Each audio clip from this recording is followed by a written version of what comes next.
തലയിൽ എഴുത്ത് തിരുത്താം എനിയഗ്രാമിലൂടെ. ജീവിത വിജയത്തിനുള്ള എനിയഗ്രാം വഴികൾ പരിചയപ്പെടുത്തുന്ന പുസ്തകം. നമ്മുടെ തലയിലെഴുത്ത് രൂപപ്പെടുത്തിയത് നാം തന്നെയാണെന്ന് തിരിച്ചറിഞ്ഞാൽ അത് തിരുത്തി കൂടുതൽ മെച്ചപ്പെട്ട ജീവിതത്തിലേക്ക് മുന്നേറാൻ നമുക്കാവും. ഇതിന് നമ്മെ സഹായിക്കുന്ന ഒരു വ്യക്തിത്വ വിശകലന ശാസ്ത്രമാണ് എനിയഗ്രാം. വ്യക്തിത്വ പരിശീലന ശില്പശാലകളിലെയും മോട്ടിവേഷൻ ക്ലാസുകളിലെയും ഒരു പ്രധാന വിഷയമായി മാറിയ എനിയഗ്രാമിനെ ലളിതമായ ഭാഷയിൽ അവതരിപ്പിക്കുകയാണ് VC തോമസ് എഡിഷൻസ് പ്രസിദ്ധീകരിച്ച ഈ പുസ്തകത്തിലൂടെ. അവതാരിക. നൂറ്റാണ്ടുകളുടെ പഴക്കമുള്ളതും ആധുനിക മനഃശാസ്ത്രത്തിലെ പോസിറ്റീവ് സൈക്കോളജി വിഭാഗം ഇരുകൈയും നീട്ടി സ്വീകരിച്ച പേഴ്സണാലിറ്റി മെന്റിംഗ് ടൂൾ. അതാണ് എനിയഗ്രാം. ഇന്ത്യയിലെ ഒട്ടുമിക്ക യൂണിവേഴ്സിറ്റികൾക്കും അന്യമായ ഈ വിഷയം 4500 വർഷം മുമ്പ് ഉടലെടുത്തത് വിസ്തൃതമായ ഭാരതഭൂമിയിലെ ശ്രമണ ഗുരുക്കന്മാരുടെ പാരമ്പര്യത്തിലാണ്. കഴിഞ്ഞ ചില നൂറ്റാണ്ടുകളിൽ അത് നെഞ്ചോട് ചേർത്ത് സംരക്ഷിച്ചവർ സൂഫി വര്യന്മാർ. ആധുനിക മനഃശാസ്ത്രത്തിലേക്ക് അതിന്റെ പ്രയാണം റിഫായി ത്വരീഖത്തിൽപ്പെട്ട സൂഫി ഗുരുവിന്റെ അരുമ ശിഷ്യൻ ഓസ്കാർ ഇക്കോസോ വഴി അദ്ദേഹം സാൻ ഫ്രാൻസിസ്കോയിൽ സ്ഥാപിച്ച അരിക്ക ഇൻസ്റ്റിറ്റ്യൂട്ടിലൂടെ. 9 ഭാഷകളെ കുറിച്ചാണ് എനിയഗ്രാം ചർച്ച ചെയ്യുന്നത്. ഇതിൽ നിങ്ങൾക്ക് ഏതോ ഒരു ഭാഷ മാത്രമേ അറിവുള്ളൂ. മറ്റ് 8 വിഭാഗം സംസാരിക്കുന്നത് നിങ്ങൾക്ക് മനസ്സിലാകുന്നില്ല. 9 ഭാഷ പഠിക്കുമ്പോഴാണ് നമുക്ക് എല്ലാവരെയും കേൾക്കാൻ സാധിക്കുന്നത്. ആ ഭാഷയുടെ ശാസ്ത്രമാണ് എനിയഗ്രാം. ഇവിടെ പ്രശ്നങ്ങൾ ഉണ്ടാകുന്നത് ശരിയും തെറ്റും തമ്മിലല്ല, ശരിയും തമ്മിലാണ് എന്ന മഹത്തായ സത്യമാണ് എനിയഗ്രാം. കൗൺസിലിംഗ് രംഗത്ത് പ്രവർത്തിച്ചു വരുന്നവർക്ക് കുടുംബ പ്രശ്നങ്ങൾ പരിഹരിക്കാൻ ഏറ്റവും കൂടുതൽ സഹായിച്ച വിഷയമാണ് എനിയഗ്രാം.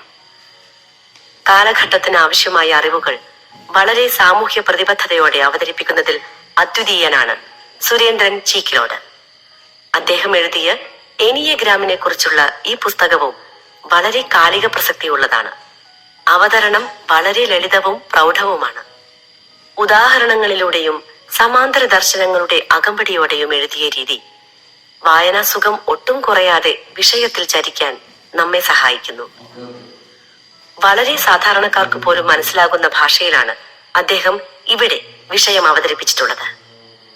കൗൺസിലിംഗ് മേഖലയിൽ വളരെ കാലത്തെ പരിചയവും അനുഭവ സമ്പത്തുമുള്ള അദ്ദേഹം ഒരു ദർശനത്തെ ജീവിതചര്യകളുമായി കൂട്ടിച്ചേർക്കുന്നതിൽ വളരെയധികം വൈദഗ്ധ്യം പുലർത്തിയിട്ടുണ്ട്. മനുഷ്യന്റെ പരിജ്ഞാനം അനന്തസീമകളിലേക്ക് കടന്നിട്ടുണ്ടെങ്കിലും ജീവിതത്തെ ഏറ്റവും മനോഹരമായി മുന്നോട്ട് കൊണ്ടുപോകുന്നതിൽ പലരും അല്പജ്ഞാനികളാണ്, പരാജിതർ. ജീവിതത്തെക്കുറിച്ചുള്ള നമ്മുടെ വീക്ഷണം മാറ്റി സാന്ദ്രമായ കുടുംബജീവിതം നയിക്കുന്നതിനൊപ്പം ആത്മാന്വേഷണത്തിനും നമ്മെ പ്രാപ്തരാക്കുന്നതാണ് എനിയഗ്രാം എന്ന കാര്യത്തിൽ സംശയമില്ല.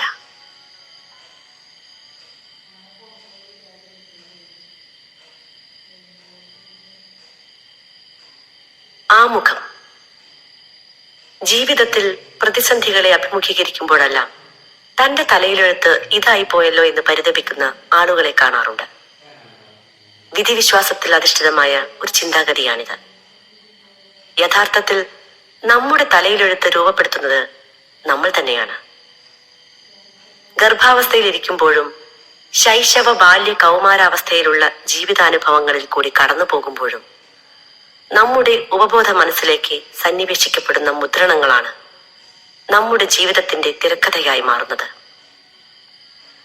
തുടർന്നുള്ള നമ്മുടെ ജീവിതം തലയിലെഴുത്ത് എന്ന് പേരിട്ട് വിളിക്കുന്ന നമ്മുടെ തിരക്കഥകൾ അടിസ്ഥാനപ്പെടുത്തിയിട്ടുള്ളതായിരിക്കും.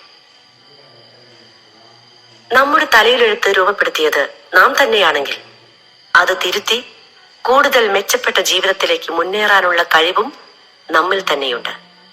ഇതിന് നമ്മെ സഹായിക്കുന്ന ഒരു വ്യക്തിത്വ വിശകലന രീതിയാണ് എനിയഗ്രാം.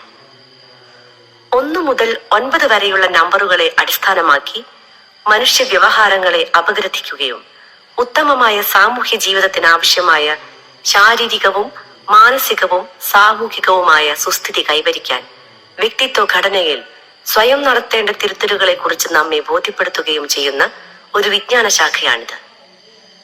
1970-കളോടെ ലോകരാജ്യങ്ങളിൽ വ്യാപകമായി പ്രചരിക്കപ്പെട്ട എനിയഗ്രാമിന്റെ അടിവേരുകൾ പഴയ സൂഫി പാരമ്പര്യത്തോളം നീളുന്നതാണ്.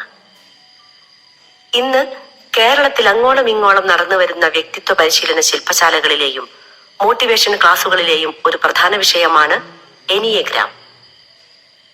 കൗൺസിലർ എന്ന നിലയിലും ലൈഫ് സ്കിൽ ട്രെയിനർ എന്ന നിലയിലുമുള്ള അനുഭവങ്ങൾ പൊതുവെ ദുർഗ്രഹമെന്ന് തോന്നുന്ന എനിയഗ്രാമിന്റെ ഉള്ളടക്കത്തെ ഉദാഹരണങ്ങളിലൂടെയും അനുഭവ കഥകളിലൂടെയും പരമാവധി ലളിതമായി അവതരിപ്പിക്കാൻ ഈ ഗ്രന്ഥകാരനെ സഹായിച്ചിട്ടുണ്ട്. എനിയഗ്രാമിനെ കുറിച്ച് അറിയാനും സ്വന്തം ജീവിതം മെച്ചപ്പെടാൻ അത് ഉപയോഗിക്കാനും ഈ പുസ്തകം വായനക്കാർക്ക് പ്രയോജനപ്പെടുമെന്ന് പ്രത്യാശിക്കുന്നു.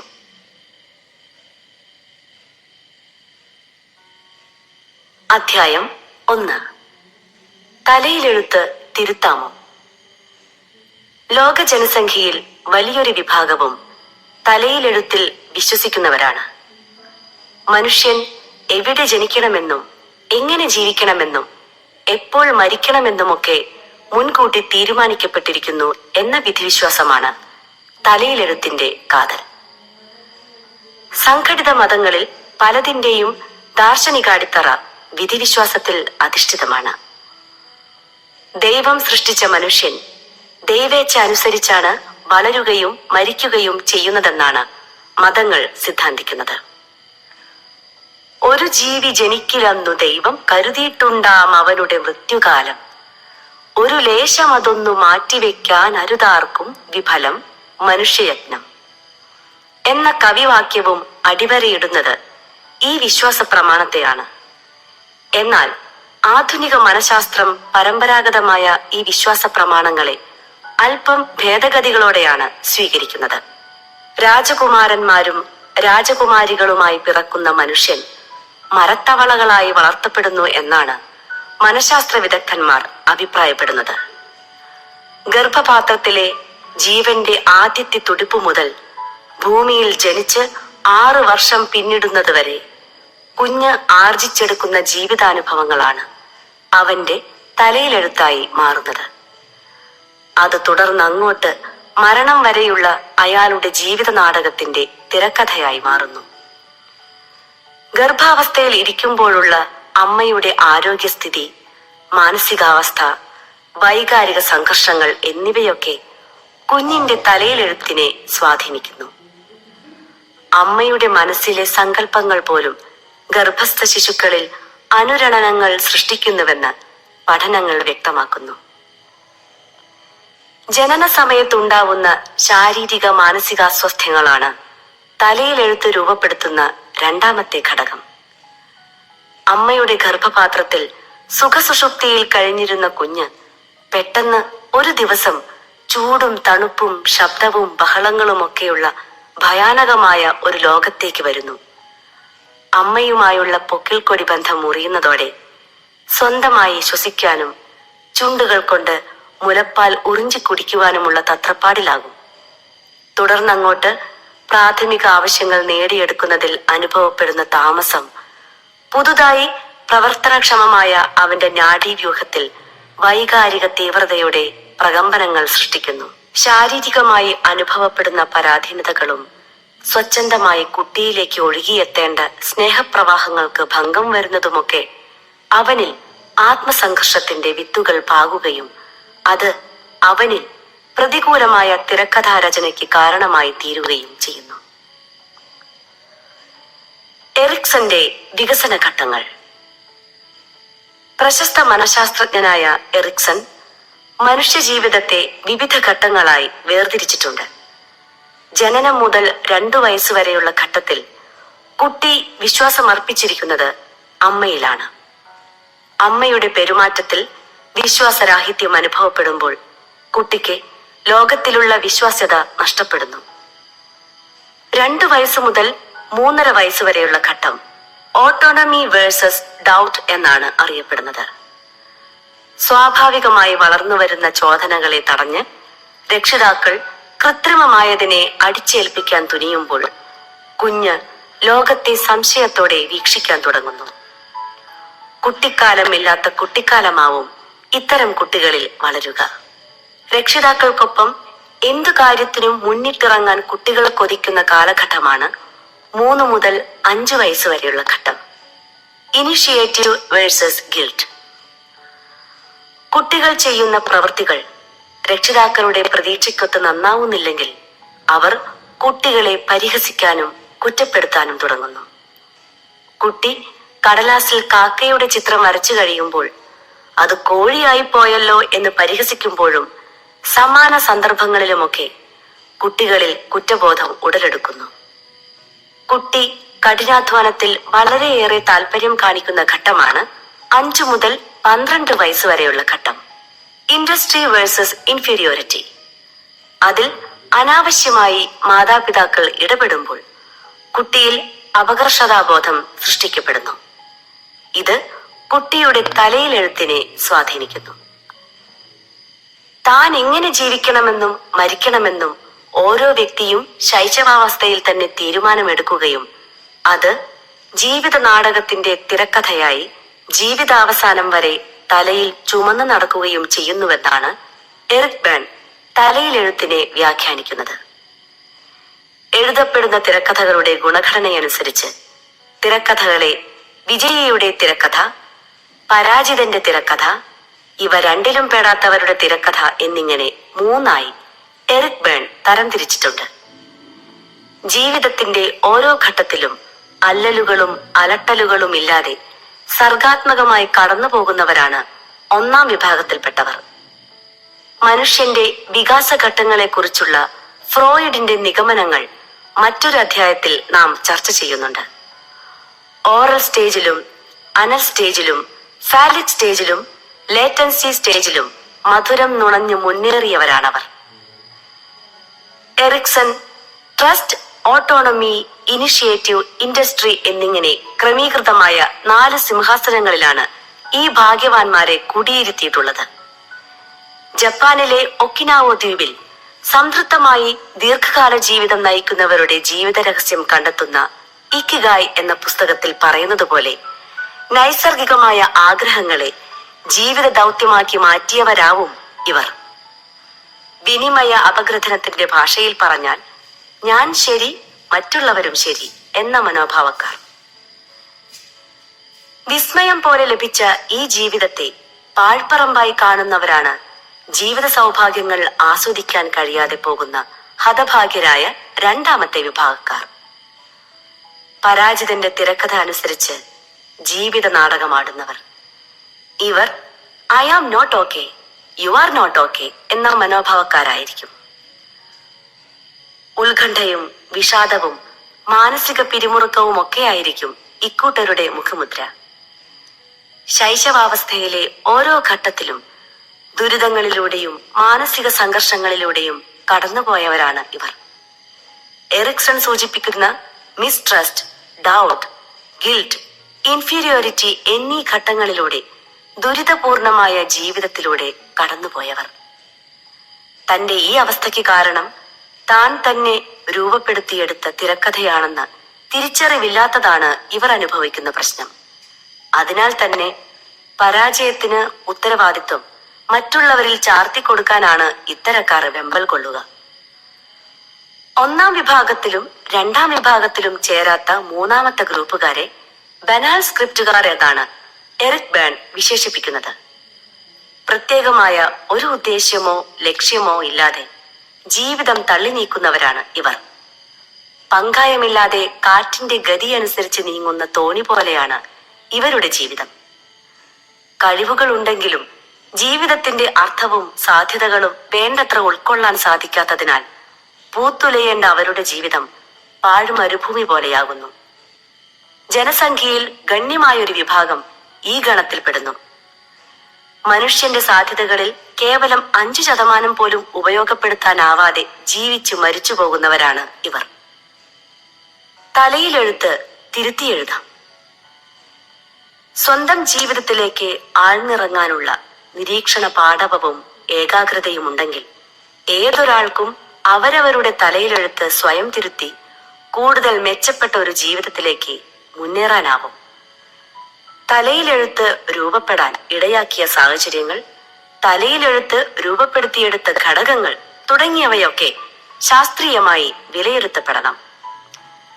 സ്വന്തം ജീവിതത്തെക്കുറിച്ച് ബാല്യകാലത്തെടുത്ത ചില തീരുമാനങ്ങൾ പിന്നീട് മാതാപിതാക്കളാൽ പ്രബലപ്പെടുകയും തന്റെ തന്നെ പിന്നീടുള്ള അനുഭവങ്ങളാൽ സ്വയം ന്യായീകരിച്ച് ആവർത്തിച്ചുറപ്പിക്കുകയും ചെയ്ത് സ്വയം തീരുമാനിച്ച ഒരു അന്ത്യത്തിലേക്ക് നയിക്കുന്ന ജീവിതശൈലിയാണ് ഒരാളുടെ ജീവിതത്തിന്റെ തിരക്കഥയായി മാറുന്നത്.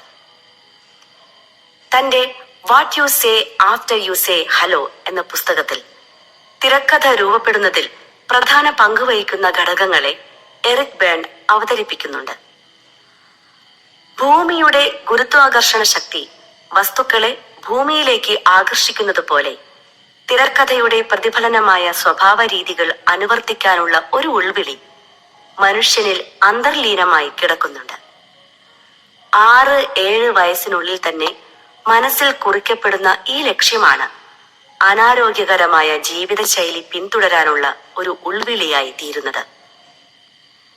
രക്ഷിതാക്കളുടെ ആദർശങ്ങൾക്കൊത്ത് വളരാൻ അവർ കുട്ടികളുടെ പെരുമാറ്റത്തിൽ അതത് സന്ദർഭങ്ങളിൽ ചെലുത്തുന്ന നിയന്ത്രണങ്ങളും നിരോധനങ്ങളും കുട്ടികളിൽ പലപ്പോഴും വൈകാരിക സമ്മർദ്ദം സൃഷ്ടിക്കുന്നു. എന്നെ ഒന്നിനും കൊള്ളില്ല, എന്നെ ആർക്കും വേണ്ട എന്നൊക്കെയുള്ള തിരക്കഥയായി ഇവ രൂപാന്തരം പ്രാപിക്കുന്നു. മുൻപിൻ നോക്കാതെ എടുത്തുചാടി അപകടത്തിൽപ്പെടുകയും പിന്നീട് അതോർത്ത് പരിതപിക്കുകയും ചെയ്യുന്ന ബാലമനസ്സിന്റെ പ്രകോപനമാണ് അടുത്ത ഘടകം. പരാജിതരുടെ തിരക്കഥയുള്ള പലരിലും അപകടത്തിലേക്ക് എടുത്തുചാടുന്ന തീരുമാനങ്ങൾ എടുക്കാനുള്ള ഉൾപ്രേരണയുണ്ടാവുന്നത് തിരക്കഥയിലെ ഈ പ്രഭാവം മൂലമാണ്. പരാജിതരുടെ തിരക്കഥ ശപിക്കപ്പെട്ടവരുടെ തിരക്കഥയാണെങ്കിലും ജീവിതയാത്രയുടെ പല വളവുകളിലും തിരിവുകളിലും വിലക്കുകളുടെ പിടി വിടുവിക്കുവാനും വ്യക്തിയെ സ്വതന്ത്രമാക്കാനും ഒരു ശാപമോക്ഷം പോലെ പ്രകൃതി പല അനുകൂലനങ്ങളും ഒരുക്കി വെക്കാറുണ്ട്. പക്ഷേ പലർക്കും അവസരത്തിനൊത്ത് ഉയർന്ന് അത് ഉപയോഗപ്പെടുത്താൻ കഴിയാറില്ല.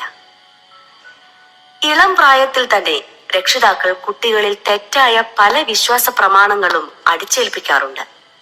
ശൈലികളും പഴഞ്ചൊല്ലുകളും മുത്തശ്ശി കഥകളും ഒക്കെയായി അവതരിപ്പിക്കപ്പെടുന്ന ഇത്തരം നിർദ്ദേശങ്ങൾ കുഞ്ഞുങ്ങളുടെ തിരക്കഥാരചനയുടെ ഘടകങ്ങളിൽ ഒന്നായി മാറുന്നു. ഉപദേശങ്ങളെക്കാൾ കുഞ്ഞുങ്ങളെ സ്വാധീനിക്കുന്നത് അവർ കാണുന്ന മറ്റുള്ളവരുടെ ജീവിതശൈലികളാണ്. രക്ഷിതാക്കളുടെ ഓരോ പെരുമാറ്റവും ക്യാമറ കണ്ണിലൂടെ എന്ന പോലെ കുഞ്ഞുങ്ങൾ ഒപ്പിയെടുത്തുകൊണ്ടിരിക്കും. രക്ഷിതാക്കൾക്കിടയിൽ കാണുന്ന കുടുംബ വഴക്കുകൾ, പരസ്പരമുള്ള പഴിചാരലുകൾ, പരസ്പരം വഞ്ചിക്കുന്ന മാതാപിതാക്കൾ, മദ്യപിച്ച് വീട്ടിൽ വന്ന് ബഹളമുണ്ടാക്കുന്ന ഗൃഹനാഥന്റെ പ്രകടനങ്ങൾ എന്നിവയൊക്കെ കുട്ടിയുടെ മനസ്സിലേക്ക് നേരിട്ട് പ്രോഗ്രാം ചെയ്യപ്പെടും. ക്രമേണ അതവരുടെ തിരക്കഥയുടെ ഭാഗമാവുകയും ചെയ്യും. ബാല്യാവസ്ഥയിൽ കുട്ടികളിൽ കണ്ടുവരുന്ന വിനാശകരമായ ചില പ്രവണതകൾ നയപരമായി കൈകാര്യം ചെയ്യാതെ അതിനെ പ്രോത്സാഹിപ്പിച്ചുകൊണ്ടിരുന്നാൽ ക്രമേണ അവനിൽ നശീകരണ പ്രവണതയുള്ള ഒരു കൊച്ചു ചെകുത്താൻ രൂപപ്പെട്ട് അത് തിരക്കഥയുടെ ഭാഗമായി തീരും. മേൽപ്പറഞ്ഞതിൽ ഏതെല്ലാം ഘടകങ്ങളാണ് തന്റെ ശാരീരികവും മാനസികവും സാമൂഹികവുമായ സുസ്ഥിതിക്ക് തടസ്സം നിൽക്കുന്നതെന്ന് കണ്ടെത്തുകയും അത് തിരുത്തുവാനുള്ള ആസൂത്രിതമായ യജ്ഞങ്ങളിൽ ഏർപ്പെടുകയും ചെയ്യലാണ് തലയിലെഴുത്ത് തിരുത്തലിന്റെ പ്രാരംഭഘട്ടം.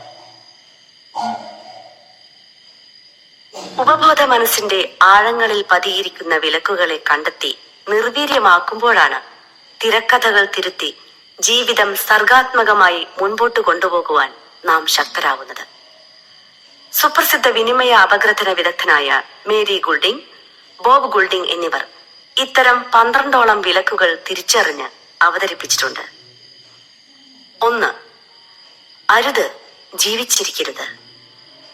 കേവലം 5-6 വയസ്സ് മാത്രം പ്രായമുള്ള കുഞ്ഞിന്റെ തിരക്കഥയിൽ ജീവിച്ചിരിക്കരുത് എന്നൊരു നിഷേധാത്മകമായ ആശയം സ്ഥാനം നേടാൻ ഇടയാക്കിയ സാമൂഹിക സാഹചര്യങ്ങൾ എന്തൊക്കെയാവാം? അപ്രതീക്ഷിതമായ ഗർഭധാരണം വഴി ഉണ്ടായ കുട്ടിയോട് ചിലപ്പോൾ മാതാപിതാക്കൾക്ക് വെറുപ്പുണ്ടാവാം. കുഞ്ഞ് ആണാവണമെന്ന് പ്രതീക്ഷിച്ച് പെൺകുഞ്ഞ് ജനിക്കുന്നതും പെണ്ണാവണം എന്ന് പ്രതീക്ഷിച്ച് ആൺകുഞ്ഞ് ജനിക്കുന്നതും കുട്ടിയോടുള്ള രക്ഷിതാക്കളുടെ മമത കുറച്ചിരിക്കാം. അവിഹിത ഗർഭധാരണത്തിൽ ഉണ്ടാവുന്ന കുട്ടികൾ, വിഷമകരമായ സാഹചര്യങ്ങളിലുള്ള ജനനം, ശാരീരിക മാനസിക രോഗങ്ങൾ കാരണം കുട്ടിക്ക് വേണ്ടത്ര പരിലാളന കൊടുക്കാൻ കഴിയാനാവാത്ത സ്ഥിതി, സ്വരച്ചേർച്ചയില്ലാത്ത ദാമ്പത്യ ബന്ധങ്ങൾക്കിടയിൽ വളരുന്ന കുട്ടി എന്നീ സാഹചര്യങ്ങളൊക്കെ കുട്ടി അവഗണിക്കപ്പെടാനുള്ള സാഹചര്യം ഒരുക്കുകയും എന്നോട് ആർക്കും സ്നേഹമില്ല, എന്നെ ആർക്കും വേണ്ട, എന്നെ അച്ഛൻ കൊല്ലുമെന്നാണ് തോന്നുന്നത് തുടങ്ങിയ മനോഭാവങ്ങളിലേക്ക് കുട്ടിയെ നയിക്കുകയും ചെയ്യും. 2. അരുത്, ബന്ധപ്പെടരുത്. കൂട്ടുകുടുംബത്തിൽ നിന്ന് സമൂഹം അണുകുടുംബത്തിലേക്ക് ചേക്കേറിയതോടെ അച്ഛനും അമ്മയും ജോലിക്ക് പോകുന്ന വീട്ടിൽ കുട്ടികളെ പരിപാലിക്കാൻ വേണ്ടത്ര സമയം കിട്ടാതാവുന്നു. കുട്ടിയെ പരിപാലിക്കാൻ ഏൽപ്പിച്ചവർ വേണ്ടത്ര ആത്മാർത്ഥതയോടെ പരിചരിച്ചിട്ടില്ലെങ്കിൽ കുട്ടിയിൽ ഒരു അന്യതാബോധം ജനിക്കുകയും ഇവിടെ എന്നെ ആർക്കും വേണ്ട എന്ന നിലപാടിലെത്തുകയും ഏകാന്തതയെ ഉപാസിച്ച് സമൂഹത്തിൽ നിന്ന് ഉൾവലിഞ്ഞു നിൽക്കാനുള്ള തിരക്കഥ രൂപപ്പെടുത്തുകയും ചെയ്യും. ഒന്നാമത്തെ വിലക്ക് സൂചിപ്പിച്ച കാരണങ്ങളാലോ മാതാപിതാക്കളുടെ ആരോഗ്യ, സാമൂഹിക, സാമ്പത്തിക സ്ഥിതികൾ മൂലമോ വേണ്ടത്ര പരിഗണന ലഭിക്കാത്ത കുഞ്ഞുങ്ങളും ഈ ഒരു തിരക്കഥയിലേക്ക് നീങ്ങാൻ സാധ്യതയുണ്ട്. ഇത്തരക്കാർ മുതിർന്നു വരുമ്പോൾ വീട്ടിലായാലും പൊതു ഇടങ്ങളിലായാലും തൊഴിലിടങ്ങളിലായാലും പരമാവധി മറ്റുള്ളവരിൽ നിന്നും അകന്നു നിൽക്കാനുള്ള പ്രവണത കാണിച്ചുകൊണ്ടിരിക്കും. 3. അരുത്, അധികം അടുപ്പം കാണിക്കരുത്. വികസന ഘട്ടങ്ങളിൽ ഒന്നാമത്തേതായി എറിക്സൺ സൂചിപ്പിക്കുന്ന അടിസ്ഥാന വിശ്വാസം നഷ്ടപ്പെടുമ്പോഴാണ് കുട്ടി ചുറ്റുമുള്ള ലോകത്തെ വിശ്വസിക്കാൻ പാടില്ല എന്ന നിലപാടിലെത്തുന്നത്. അമ്മിഞ്ഞപ്പാൽ നുണഞ്ഞുകൊണ്ടിരിക്കുന്ന വേളയിൽ മറ്റെന്തോ തിരക്കുകൾ കാരണം അമ്മ പെട്ടെന്ന് കുഞ്ഞിനെ പിടിച്ചു മാറ്റുമ്പോൾ മുതൽ കുട്ടിയിൽ ഈ വിശ്വാസരാഹിത്യം രൂപപ്പെടും. ഓറൽ സ്റ്റേജിൽ അമ്മയും കുട്ടിയും തമ്മിലുള്ള ബന്ധം അത്യന്തം ദൃഢമായിരിക്കണമെന്ന് ചൂണ്ടിക്കാണിക്കുന്നതും ഈ പശ്ചാത്തലത്തിലാണ്. ആരെയും വിശ്വസിക്കരുത് എന്ന് തലയിലെഴുത്ത് സ്വീകരിച്ചവർക്ക് മെച്ചപ്പെട്ട സാമൂഹ്യ ബന്ധം പലപ്പോഴും അപ്രാപ്യമായിരിക്കും. സ്വന്തം ഇണയോടും മക്കളോട് പോലും ഒരു അകലം പാലിക്കാൻ വെമ്പുന്ന മനസ്സായിരിക്കും ഇവരുടേത്. ഈ ഒരു മാനസികാവസ്ഥ ചൊറി, ചിരങ്ങുകൾ മുതലായ ചില മനോജന്യ ശാരീരിക രോഗങ്ങളിലേക്കും ഇത്തരക്കാരെ തള്ളിവിടാൻ സാധ്യതയുണ്ട്. 4. അരുത്, വികാരങ്ങൾ പ്രകടിപ്പിക്കരുത്. ഭയം, ദേഷ്യം, സങ്കടം, സന്തോഷം എന്നിവയാണല്ലോ മനുഷ്യന്റെ അടിസ്ഥാന വികാരങ്ങൾ. ഈ വികാരങ്ങളെ യഥാസമയം വേണ്ട അളവിൽ പ്രകടിപ്പിക്കുമ്പോഴാണ് ജീവിതത്തിന് സന്തുലിതാവസ്ഥ കൈവരുന്നത്. നിത്യജീവിതത്തിൽ പ്രശ്നങ്ങളെ അഭിമുഖീകരിക്കുമ്പോൾ യാതൊരു വികാരവും പ്രകടിപ്പിക്കാത്തവരെയും ചില വികാരങ്ങൾ മാത്രം ഉള്ളിലൊതുക്കി കഴിയുന്നവരെയും നമുക്ക് സമൂഹത്തിൽ കണ്ടെത്താനാവും. യഥാസമയം വികാരങ്ങൾ പ്രകടിപ്പിക്കാതെ അത് ഉള്ളിലൊതുക്കി കഴിയുന്നവർ പലതരത്തിലുള്ള ശാരീരിക, മാനസിക രോഗങ്ങൾക്കും ഇരകളായിത്തീരും. കുട്ടികളിലെ സ്വാഭാവികമായ വികാര പ്രകടനങ്ങൾക്ക് വിലക്ക് കൽപ്പിക്കുമ്പോഴാണ് അവർ ഇത്തരമൊരു തിരക്കഥയിലേക്ക് നീങ്ങുന്നത്. കരഞ്ഞ് സങ്കടം പ്രകടിപ്പിക്കുന്ന ആൺകുട്ടിയെ നോക്കി നീ പെൺകുട്ടികളെ പോലെ ഇങ്ങനെ കരയുകയാണോ എന്ന് ആക്രോശിക്കുമ്പോഴും സന്തോഷം കൊണ്ട് പൊട്ടിച്ചിരിക്കുന്ന പെൺകുട്ടിയോട് നീ ഒരു പെൺകുട്ടിയല്ലേ, ഇങ്ങനെ ചിരിക്കാമോ എന്ന് ഉപദേശിക്കുമ്പോഴുമൊക്കെ വികാര പ്രകടനങ്ങളെ പറ്റിയുള്ള തെറ്റായ ചില സന്ദേശങ്ങൾ കുട്ടികളുടെ ഉപബോധ മനസ്സിലേക്ക് ആഴ്ന്നിറങ്ങുകയും അത് തിരക്കഥയായി രൂപപ്പെടുകയും ചെയ്യും. 5. അരുത്, നീയായിരിക്കരുത്. ആൺകുട്ടിയെ ആഗ്രഹിച്ച് പെൺകുട്ടി പിറന്നാലും പെൺകുട്ടിയെ ആശിച്ച് ആൺകുട്ടി പിറന്നാലും ചില മാതാപിതാക്കൾ തങ്ങൾ മനസ്സിൽ താലോലിക്കുന്ന ജെൻഡറിനെ പോലെ കുട്ടികളെ വളർത്താറുണ്ട്. ആൺകുട്ടിയെ പൊട്ടുതൊടിയിച്ചും പാവാട ഉടിപ്പിച്ചും ആഭരണങ്ങൾ അണിയിച്ചുമൊക്കെ പെൺവേഷം കെട്ടിക്കും. പെൺകുട്ടിയാണെങ്കിൽ അവളെ ആൺവേഷം കെട്ടിച്ച് അണിയിച്ചൊരുക്കും. അമ്മയുടെ ശിശുഭാവത്തിൽ നിന്ന് വരുന്ന ആശകൾക്കനുസരിച്ച് തന്റെ വ്യക്തിത്വം മാറ്റിവെച്ച് മറ്റൊരു വ്യക്തിയായി ജീവിക്കാനുള്ള തീരുമാനത്തിലേക്ക് നീങ്ങാനും അതിനനുസൃതമായ തിരക്കഥ രൂപപ്പെടുത്താനും ഇത് കുട്ടിയെ നിർബന്ധിതരാക്കും. ചെറിയച്ഛന്റെ ആ ദേഷ്യം മുഴുവൻ ഇവനും കിട്ടിയിട്ടുണ്ട്, ഇവൾ മുത്തശ്ശിയുടെ തനി പകർപ്പാണ് എന്നൊക്കെ കുട്ടിയെ നോക്കി പലവട്ടം പറയുമ്പോൾ സ്വാഭാവികമായും കുട്ടിയിൽ ഒരു പരകായ പ്രവേശനത്തിനുള്ള സാധ്യത തെളിയുകയാണ്. 6. അരുത്, കൊച്ചുകുട്ടിയായിരിക്കരുത്. ഗൃഹനാഥന്മാർ സംസ്ഥാനത്തിന് പുറത്തോ വിദേശ രാജ്യങ്ങളിലോ പോയി ജോലി ചെയ്ത് കുടുംബം പുലർത്തുന്ന ഒട്ടേറെ വീട്ടുകാർ കേരളത്തിലുണ്ട്. ഈ സാഹചര്യത്തിൽ കുടുംബത്തിന്റെ കാര്യം നോക്കാനുള്ള ഉത്തരവാദിത്വം തന്റെ ചുമലിലാണെന്ന ഒരു ഭാവം പലപ്പോഴും മുതിർന്ന കുട്ടികൾക്കുണ്ടാവാറുണ്ട്. പ്രായത്തേക്കാൾ പക്വത കാണിക്കുന്ന പ്രകൃതക്കാരായിരിക്കും ഇവർ. മറ്റു കുട്ടികളെ പോലെ തമാശ പറയാനോ കളിചിരികളിൽ ഭാഗമാകാനോ വേണ്ടത്ര താല്പര്യം കാണിക്കാൻ ഇവർക്ക് കഴിയാറില്ല. നേരത്തെ സൂചിപ്പിച്ച പല കാരണങ്ങളാലും കുട്ടിയുടെ ജനനവും സാന്നിധ്യവും ഇഷ്ടപ്പെടാത്ത രക്ഷിതാക്കളുടെ മക്കളുടെ ബാല്യവും ഈ ഒരു അവസ്ഥയിലൂടെ കടന്നു പോകാറുണ്ട്. കളിച്ചു ചിരിച്ച് കൊച്ചുകുട്ടിയായി കഴിയരുത് എന്ന തിരക്കഥ ഏറ്റുവാങ്ങുന്ന ഇക്കൂട്ടർ മുതിർന്നു വരുമ്പോൾ ഗൗരവക്കാരായി തീരാനും വിനോദ പരിപാടികളിൽ ഒന്നും പങ്കെടുക്കാതെയും മറ്റുള്ളവരെ പങ്കെടുക്കാൻ അനുവദിക്കാതെയും മുരടിച്ച മനസ്സുമായി ജീവിതം കഴിച്ചുകൂട്ടുന്നവരായിത്തീരാം. ഒന്ന് നടുനിവർക്കാൻ സമയം കണ്ടെത്താനാവാതെ ഭാരിച്ച ഉത്തരവാദിത്വങ്ങളും പേറി നടന്ന് അവസാനം പ്രായമായി കഴിയുമ്പോൾ പോയിപ്പോയ നാളുകളെ കുറിച്ച് പരിതപിച്ച് നടക്കുന്ന ഒട്ടേറെ പേരെ നമുക്ക് സമൂഹത്തിൽ കണ്ടെത്താൻ കഴിയും. 7. അരുത്, നീ അധികം വളരരുത്. കുഞ്ഞുങ്ങളെ സ്വതന്ത്രമായി ഒന്നും ചെയ്യാൻ അനുവദിക്കാതെ അവർക്ക് വേണ്ടി എല്ലാം ചെയ്തു കൊടുക്കുന്ന രക്ഷിതാക്കളെ കണ്ടിട്ടില്ലേ? അവൻ അല്ലെങ്കിൽ അവൾ കുഞ്ഞല്ലേ എന്ന മനോഭാവമായിരിക്കും അവർക്കെപ്പോഴും. തൊട്ടു തലോടി ഓമനയായി വളർത്തുന്നതിലാണ് അവർ സുഖം കണ്ടെത്തുന്നത്. മാതാപിതാക്കളിൽ നിന്ന് കിട്ടുന്ന ഈ ലാളനയും പരിഗണനയുമൊക്കെ വളർന്നു വന്നാൽ നഷ്ടപ്പെടുമെന്ന ബോധ്യത്താൽ അധികം വളരാതിരിക്കാനുള്ള വാസന കുട്ടികളിൽ പ്രകടമായിരിക്കും. ഇത്തരം കുഞ്ഞുങ്ങളുടെ മാനസിക വയസ്സ് എപ്പോഴും ശാരീരിക വയസ്സിനേക്കാൾ കുറവായിരിക്കും. അതായത് ഈ ഗണത്തിൽപ്പെട്ട 7 വയസ്സുകാരൻ 5 വയസ്സുകാരൻ പെരുമാറുന്നത് പോലെയാവും പെരുമാറുക. വളരരുത് എന്ന വിലക്കിനെ തിരക്കഥയായി ഏറ്റുവാങ്ങിയവർ മുതിർന്നാലും മറ്റുള്ളവരുടെ സ്നേഹവും പരിഗണനയും നേടിയെടുക്കാൻ വളർത്തുമൃഗങ്ങളെ പോലെ ഓമനത്വമുള്ളവരായി നിന്നുകൊടുക്കും. 8.